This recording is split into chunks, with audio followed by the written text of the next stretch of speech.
ভাড়া নিয়ে গণপরিবহনে বাকবিতণ্ডা এ শহরে নতুন কিছু নয়। অনেক চেষ্টার পরও ঢাকায় বাস্তবায়ন করা সম্ভব হয়নি সমন্বিত ভাড়া আদায়ের ব্যবস্থা।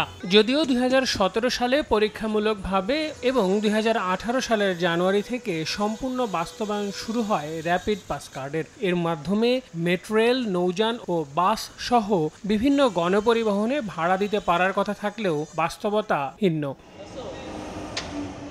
ঢাকা পরিবহন সমন্বয় কর্তৃপক্ষের নেয়া জাইকার কারিগরি সহযোগিতার ক্লিয়ারিং হাউস ফেজ 2 প্রকল্পের মেয়াদ গেল জুনে শেষ হলেও কেবল মেট্রো রেল ছাড়া আর কোথাও এমন সুবিধা পান না নগরবাসী।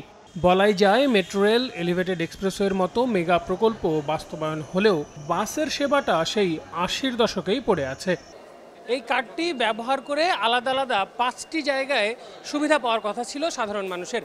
তবে যাত্রীরা কেবল মেট্রো রেল ছাড়া বাকি কোথায় পাচ্ছেন না এমন কোনো সুবিধা।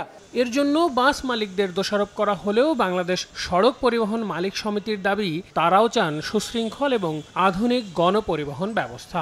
100 বার আমাদের কোনো ইউনিয়ন নেই, শুধু ড্রাইভারই গাড়ি চালাবে, আমাদের কোনো স্টাফের প্রয়োজন নাই। এই র্যাপিড পাস যদি সেখানে 5 সে উঠে যাবে, যেখানে বাস স্টপেজ সেখানে তাকে নামতে হবে।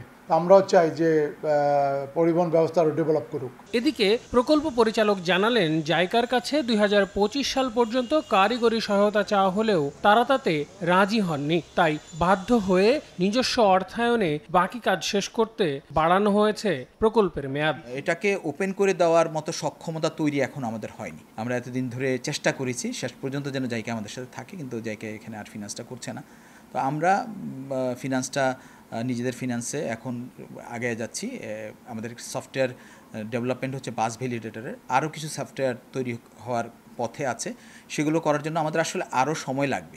যোগাযোগ বিশেষজ্ঞ বলছেন, প্রকল্প নেয়ার সময়ই বাস্তবায়নের মেয়াদ ও প্রতিবন্ধকতাগুলো সঠিকভাবে বিবেচনায় নেওয়া হয়নি। পরিবহনগুলোতে মেট্রো রেলে সময় ও প্রতিবার টিকিট কাটার ঝামেলা এড়াতে ব্যবহৃত হচ্ছে র্যাপিড পাস। আল আমিন তুষার, সময় সংবাদ, ঢাকা।